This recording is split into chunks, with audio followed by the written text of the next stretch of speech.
usually. And the gallery increasingly offers less and less service. Particularly when you think about the digital realm, digital artists, and I've been a digital artist my entire career.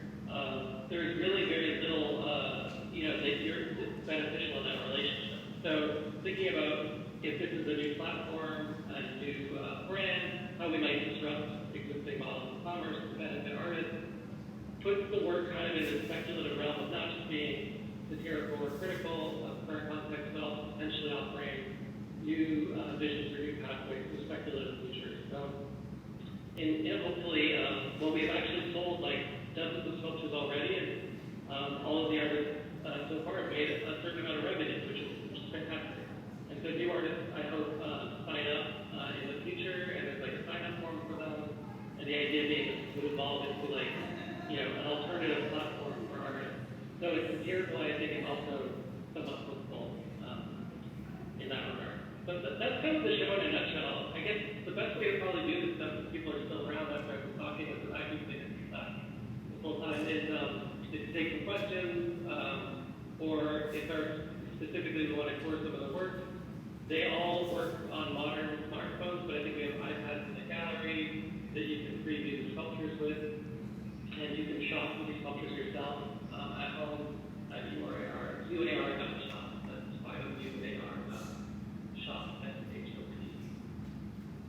Yeah, but I don't see anyone in front of me, so I'm not scared to go around. Has everyone got the No.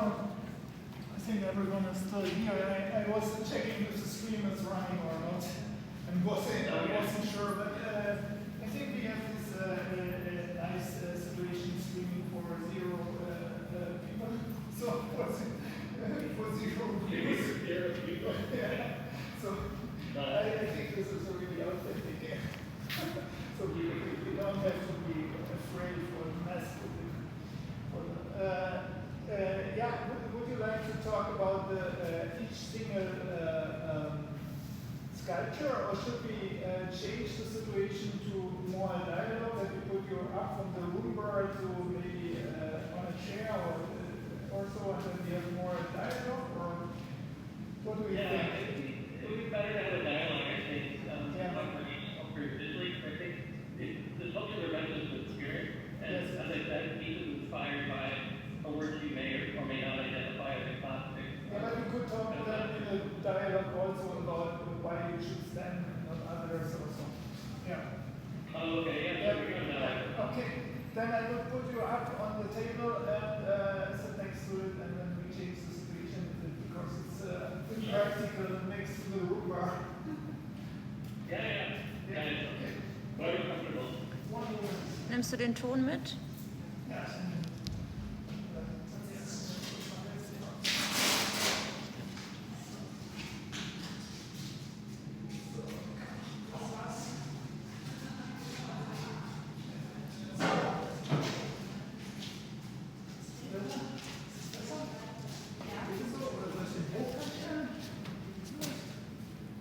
Ja, so ist doch gut.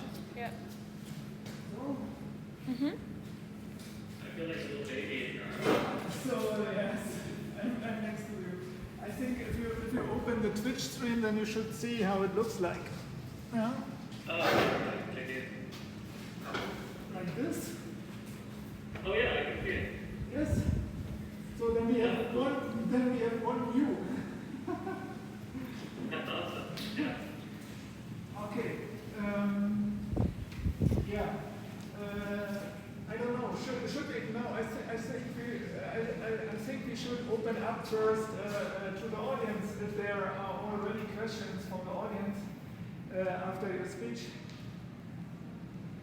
Are there? No questions. Everyone is happy.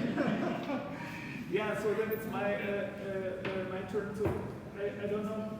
For me, the most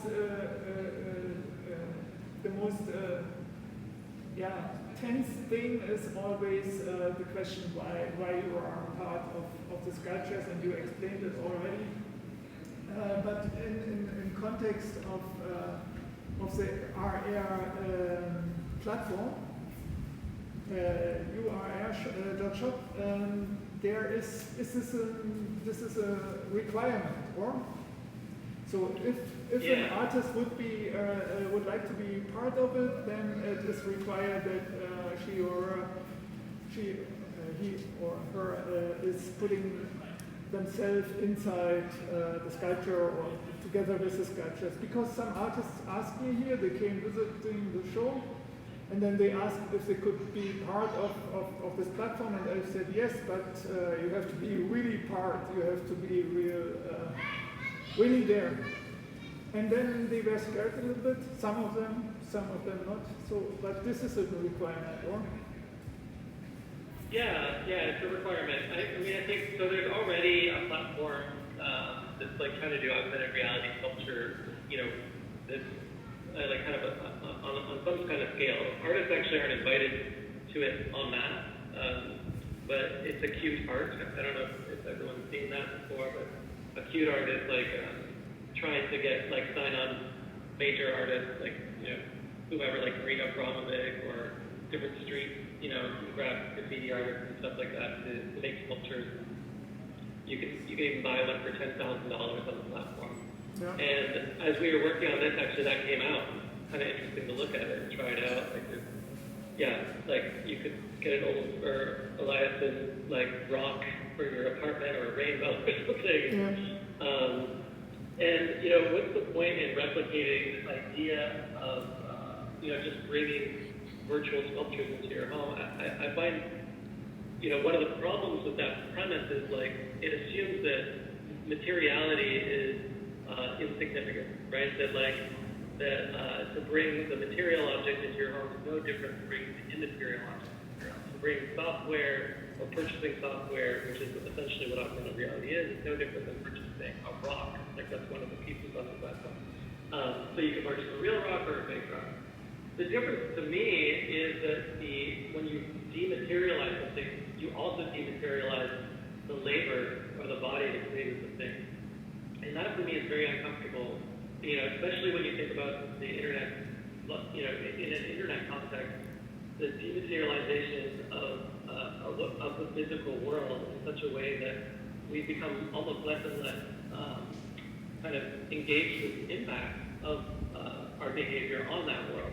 Of course, we've all heard about like filter bubbles and Facebook algorithm bubbles and things like that, but like even, in a more substantial way, as people like Evan Roth and others have demonstrated, the internet is a physical thing, has a physical impact on real physical bodies, and is actually like a major lever in, for example, global climate change, right? So one of the things that's interesting for me in provocation is like by embedding the body in all of my work, and I work as a performance artist, you're forced to confront, what it means.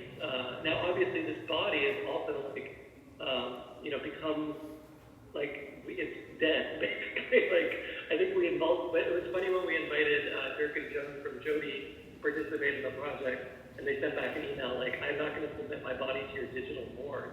But I really actually love that provocation, the idea of the digital morgue, because Marx has this concept of dead labor that's embedded in all things, right? Like everything we build, all technologies are built on the labor of previous people that contributed to making, the platforms upon which we build further platforms, et cetera. And so by embedding the literal dead labor in the form of a scan of the digital body in the work, for me anyway, it's a nice, like a nice aesthetic gesture, so that the actual dead body, the dead labor is present in the work. And it's super creepy, obviously, and it makes me laugh. And those are also two things that I love, awkward tension.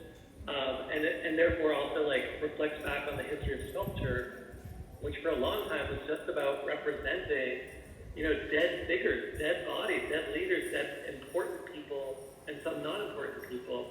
And so whose bodies get included, what bodies and why, that is all interesting to me, especially as like contemporary sculpture practices, progressively erase the body, from the work, but still reference it. Like if you look at that sculpture with the stone, the reclining stone one that I was standing on earlier, that's like inspired by Henry Moore, But Henry Moore obviously started with the female figure and abstracted it until it was this like aesthetic object where we didn't have to actually deal with staring at a woman in real life at a brothel or something. Now we could like bring this like, aesthetic form in a powerful way that is abstracted from the original body into our lives, into our home. We can even purchase it into our public spaces, into our museums and galleries. So I'm really interested in that abstraction, and ultimately it's an abstraction from the labor, from the identity of the people that create the things that we live with on the planet. I know that was a really long answer, but I think it's really interesting to consider. Yes, I think this is an unexpected perspective, I would say. The first thing what came in my mind was that it's more about the commodification of the artist, because this is always also an aspect of your work. So in the sense, the persona you are playing, or the persona you are then as a famous media artist, and then this kind of art business expects from the artists to sell themselves, more or less, to brand themselves, to become a product by themselves, more or less. They are their own presenter, their own socket, I could say. And in this sense, this is also a layer, or was a layer for me, in this kind of shop situation, that you are become commodified, and you're aware of it, and this is part of the work. It's more or less a little bit, this is the relation also to the work from Nadia. She's also always also subject of her own of her work and medium, but the labor for me is also interesting, that I had the impression that not only the labor is disappearing with the augmented reality, also all the infrastructure which is often needed to exhibit or to take care or to maintain sculptures and to present them. So that means with augmented reality you have the situation that you can have museum everywhere. This is also an old dream from the net art, that you could see net art everywhere at home, so that you are independent from the art business and from all the museum structures. But what has happened now, what I experienced here in the last week where the exhibition has opened, since the opening, already at the opening, I met some people. They said, I'm an AR curator. So this is a new hype, I think, the AR curator. So every day a new AR curator came into the gallery. And I think this will come more, because you don't need anything anymore. You need only the devices from the audience they have already by themselves. So you don't have to provide anything, only in QR tech, more or less. So only this kind of link.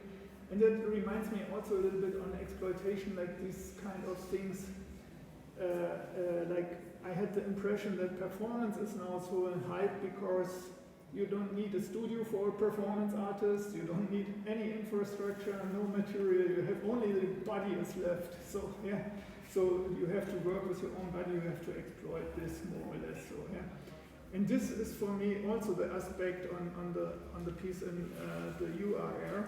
So only the body is left. So what you sell on the platform too. Definitely. I definitely think I should. So obviously, people who don't know my practice, I kind of glazed over. But the famous new media artist thing is an obvious brand play. I started there like a long time ago just to reflect that, and so I take for granted that it's embedded in every project I take on.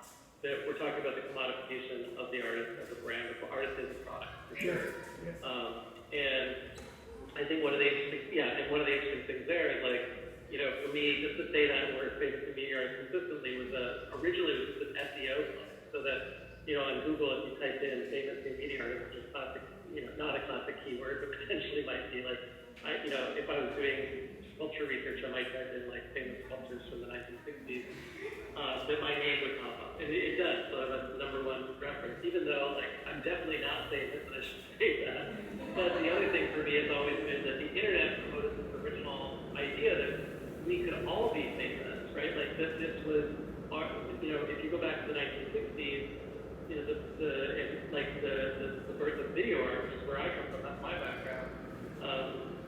the artists and just generally people were not used to having any control over the media, right? The media belongs to a few television stations or networks and a few newspaper companies and magazine companies, right? And so getting access to the means of production for mass media distribution became the subject of a lot of early video artists work. And I think for me, it's something I reflect on constantly, which is like, okay, at that point, you're now, if you're putting your face on TV in 1969, you're now putting your face against, you're competing in some ways against the history of the media that you're performing for, right? So you're performing for a camera that also is embedded in the history of television entertainment. So this, it's really interesting on the internet, obviously. We all started out, especially with net artists, where I can remember creating my first video and it going viral not because it was a good video, because it was a video on the internet. And there were no videos on the internet. And so if you wanted to watch a video on the internet, I was one of 100 people you could watch. And now, of course, so I compete against big brands, small brands, millions of people. And we know that this has created, obviously, some sort of bizarre culture of us, performing brands for Instagram, or even becoming an influencer as like a career path, where effectively we might productize ourselves and our identities and our bodies in the ways you described. But here So, yeah, you're absolutely right. But here also is an interesting moment that these kind of RR sculptures we developed is that they are perceivable over the browser, so they are more or less a new file format, and you don't need an app. Before it was so that with the app you had this kind of labor which was highly specialized and no one really could afford it. But now with this new file format, it's like in the beginning of net art, so you really can now compete with people. They have much higher capital behind them to invest into these pieces. But now we are all equal more or less with this access to the libraries and to the file format, and this feels a little bit like the early days of net art. So you could compete with blue chip galleries or museums or with Snapchat or any other player on the market. And this is for me also interesting, and this is also the attraction for me on the medium at the moment, so that everyone can have it at home. So and it's really accessible, and not only for an elite or elite of group of persons. It's for everyone. It's a mass medium. Yeah, I mean, and there's a lot of money though behind like making sure that it becomes popular that way. It is kind of exciting, and we should dispel that there's any like technical wizardry going on in this show, because essentially these sculptures are just exports into file formats. Like for iOS, it's like this USB-Z file format or USB-Z, and that file format you can open in your desktop computer, on your phone, or in a browser in Safari, and it will just open in augmented reality. And the GLB format on Android, similarly, which is like also kind of package with WebGL, allows you to have 3D experiences on your Android phone or in your browser. For me, it's also super accessible. Yeah, and for me, it's also the point is who is watching now net art on these mobile devices. Not really much people, so because it's not really working out on a mobile device, net art anymore, because these kind of browsers are not made for it, or the net art is not made for the mobile devices and so on. But with these RR sculptures or with the RR moment, you can again watch art on mobile devices. It's really interesting for me. So over the net. I might say something controversial, which is like I won't say I never understood it, but personally, because I come from a video art background, not necessarily a net art background, so I think of everything actually as a camera. I don't think of it, even the internet, I consider a camera because it collects information, versus like thinking of the internet as like a media where you impress information. I think of it more as like a psychological kind of camera. But I would say like I've never understood why we need to, like, the internet hasn't been a web page. HTML is one internet technology, but it has not been that for a long, long time. I mean, and maybe it's a tragedy, but, like, you know, obviously a lot of companies work to make the app, you know, and their app ecologies and ecosystems, like Apple did this, and then Google, that's their version of the internet. So there's, like, you know, there's N versions of the internet now, but I would prefer to think there's actually just, like, technology, right, that is interconnected, right? Where the Internet of Things, remember when we talked about everything was going to have the internet embedded in it, like, it was like 10 years ago? Well, like, my fridge is also the internet, you know, like, the web browser to me is, I do love the original vision, like, it was so simple and easy to understand, but it has gotten so complex since then. And then where augmented reality steps in, right now we're just seeing the very, very tip of the iceberg. And it's really fun to look at the patent portfolios of the companies that are investing in augmented reality. And everyone is investing in this future where we wear glasses, of course, right? Like, I say of course, like it's like common knowledge, but it's definitely common knowledge in fact that the eventual future is you wear a pair of glasses, you look through those glasses, and the whole world is intermixed with software in the form of augmented reality or mixed reality, right? If you look at Microsoft HoloLens, if you look at like Oculus, even their last keynote, you know, you look at, and then they want a neural interface as well in the future for that. So at some point in the future, this idea of the browser obviously is ridiculously quaint because it's a tiny little box versus like the projection of in all of our experiences being embedded in and interconnected by the internet and software, right? And so I think for me anyway, it's like that. It was a really great moment, but like we have to think about how now, especially, you know, post-mobile phone, but in this augmented reality future, really we're talking about everything. All forms of expression will be, and I think with like Marissa Olson or something, right? It's like post-internet is just realizing that everything is the internet after a certain point. But that is the projection, right? Like, but maybe the internet was always the internet. Because I go back to the 1960s, and I think about, you know, the inspiration for those early video artists. A lot of them were clipless artists, and they were really interested in artist networks. And you know, of course, we remember mail art, like sending art to people by mail, and the networks that generated art were also capital networks, but they were social networks, and they were those artists were trying to reflect how networks and like social connection were actually how art was constructed. So, you know, I think we're actually just in a moment again where we can reflect on that. Yeah. Yes, yes, great access.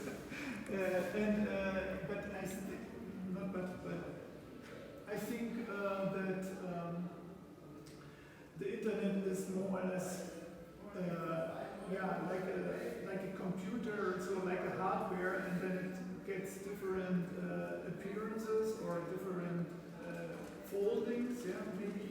So in the beginning, maybe these HTML pages, but then, for an example, in the middle, so in these kind of post-internet times, the social web, like for me, YouTube was somehow like a maelstrom, so like a thing which included everything. It was video, it was text, it was HTML, it was dynamic code, and so on. And now we have then these mobile apps and devices, and that was what I meant. So they came for me a little bit like closed, and they were really commodified, and they were really for me so not accessible anymore, and in a strong way. So they were controlled by these app stores and so on. And that is the point why I come back to the browser as this kind of important tool for this kind of door to the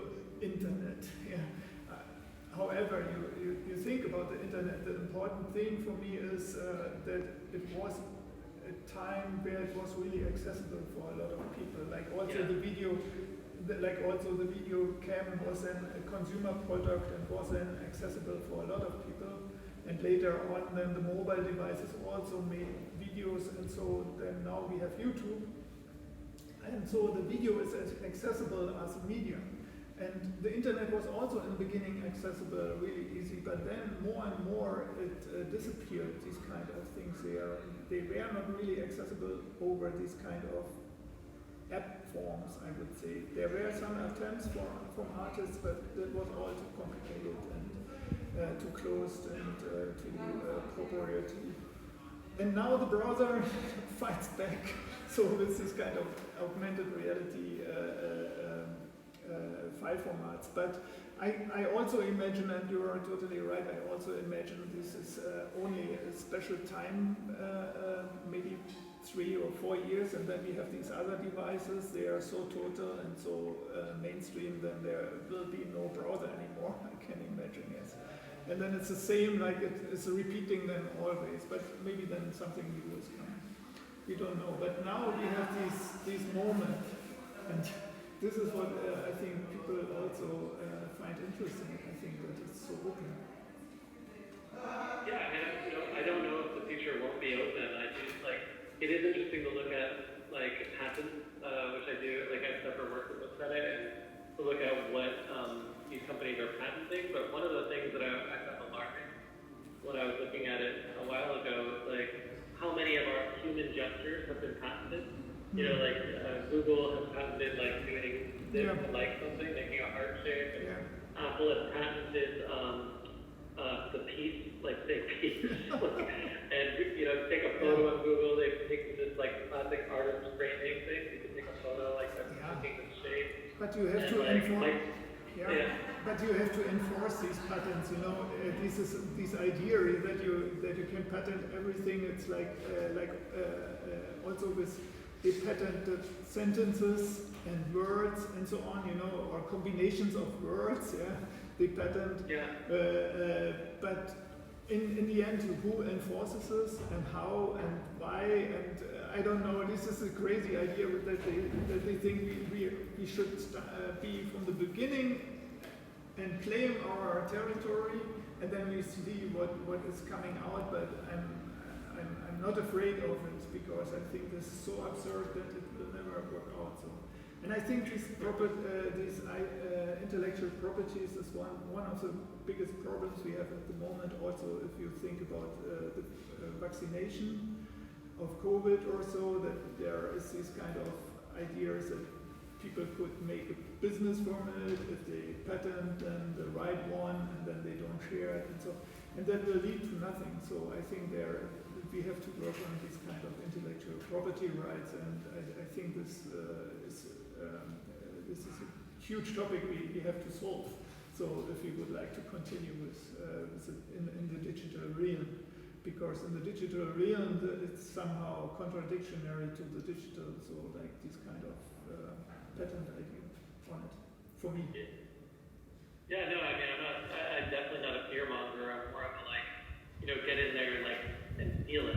So I think of all material, especially digital material, as fast stuff that you have to get into, and you really have to soak in it, understand how it works, right? And ultimately, though, I have to acknowledge that as a white male presenting, so queer identifying artist, my experience of these technologies is different from others, which is, again, why, when we look at these things from a social lens, I like to look at the social camera, because it's not an even terrain, right? In some ways, I actually recently went through the trademark office in the United States.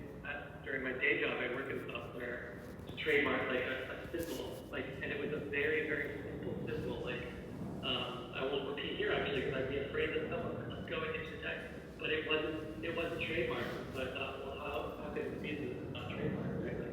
We have this opportunity to trademark this really simple symbol, and it was really interesting behind the scenes. The reason for doing that would be to protect us in case someone else tries to get that symbol. And this idea of the patent obviously came from this idea that companies wanted to protect themselves. Sure. But then you have to ask yourself, what are they protecting? Yep. Well, it's similar to protecting white privilege or anything else. It's protecting an identity and a way of being and living that they don't want to lose. And so, artists have this. That's what's great about the net art community, I think, in the first place. And it's an activist community. an activist act to participate in the creation of media, especially when you're able to like misuse that media. And I'll go back to our friend Jody, right? Like our responsibility is not to use these media the way they're designed. It's not for shopping, right? It might actually be for the opposite. You know, one of my favorite pieces they ever did was like it was like a skateboard made out of a keyboard that would tweet everything as you like skateboarded around the gallery. But of course, like Twitter asks you to write intelligent comments, and this Twitter skateboard would just like write garbage text. And you know, it's just such a beautiful work of art when you think about it. Like this idea that Twitter, you know, billions of dollars invested into it, and a skateboard can, you know, kind of destroy it. I've always thought that's like, we underestimate our power and our agency as humans to misuse technologies for creative protest. Anyway. Yeah, but it was also an early variation of the Internet of Things. Yeah, probably. Yeah, not all data is useful. Actually, I can say from behind the scenes, every company has this problem. They have too much data, and it's really hard to actually make any sense of it. So you're increasingly inside of technology companies, you have larger and larger groups of people who have a responsibility for data. But I've worked in technology long enough to know that they don't actually make things easier all the time. Like we have more data than we know what to do with, and we have less and less answers to why we're seeing the things we see. Yeah, this is a needle in the haystack problem. So that. Sure. Yeah, but still, I think the intellectual property. So it's kind of, I don't know why I come back to it, but I think in the earlier days I was thinking much more about it. I forgot it somehow, or I pushed it away from my thinking because it seemed so that we can't do anything against it. But with brandings of the artists, somehow they play into it. Somehow for me this was also a contradiction I had to deal with it, because in the beginning I was always thinking, the artists are the opposite of commodification, and they have these kind of utopian approaches. But then it turned out all the history since Tizian or Albrecht Dürer or so, they already branded themselves and they were promoters of these kind of intellectual property. Sure, also maybe to save them, as you said, to take care of their income and other things. But also, they were the expression of the capitalist way, I would say. And this was then for me a contradiction. It was heavy to think about this problem. And then I saw a lot of artists playing with this, so like in an over-affirmation. So going really like Wall in the beginning, or maybe like you now too. And this is, I think, then for me at the moment the only way I can deal with it. So in a way of over-affirmation of this situation. And in this sense, this kind of URR is also an over-affirmation of this what has happened, that everything is a shop now, everything is commodified, and everything is somehow buyable. I don't know, is this the right word? No, buyable? I don't know. Yeah. But I think like my thing would be like, I refuse to be the product of someone else's. I refuse to be the excess labor for someone else's profit. I definitely, like I remember starting as an artist and my teachers were like, you'll never own a home, you won't be able to have a family, but you'll get to travel. Like they sort of like sensed there was this mythology, of course, that you will be miserable in like your worldly possessions, but you'll get to meet great people. And that's been generally true, but I was also really angry that how dare they say to me that I wasn't equal to any other citizen, and that my value in society was lesser from that standpoint, right? That I shouldn't have a right to a home. I think it's a horrible thing to say to a young artist, right? But anyway, like that was like that's predominant ideology. Like that's what people say, right? Like that's just generally accepted. So for me it's we have to work collectively, and that's why also in this show I work with other artists. I have power to bring more people along, and really not to wait for someone else to like, offer me a big check. But I think it's our opportunity to go and get our big checks signed. We should go out there and make wealth for ourselves. I am very critical of the private galleries, at least in my lifetime. But talking of other people, how will this continue, the platform? There will be a second wave. Could you tell us a little bit about this before we finish up? Because we have 10 minutes left, I think, and then Sebastian Schmieg's installation will start. I think this could be interesting for the audience if we have one. I don't know now if there are some viewers, but could you explain a little bit how it will evolve the project? Yeah. So right with the launch of the show, we obviously have the carpets, and that's kind of like the offline experience, even though it's online. And then there's UAR.shop, which is the first phase of a multi-phase, at least conceptually, and what we're hoping to build artwork. And it starts with my works and then a works of a few collaborators. But as I mentioned earlier, we want to create a platform. So we want other artists to be able to upload their body / sculptures as well and sell them, and to receive 100% of the profits of those sales. And that's really important if we go back to what we were talking about earlier around, and just a moment ago, in terms of artist labor and agency and remuneration ultimately.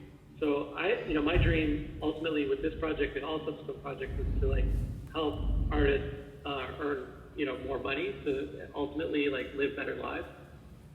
And so phase 2 will involve making that a more seamless experience. You can sign up now to get sort of access, and I'll coach you through the process of getting onto the platform.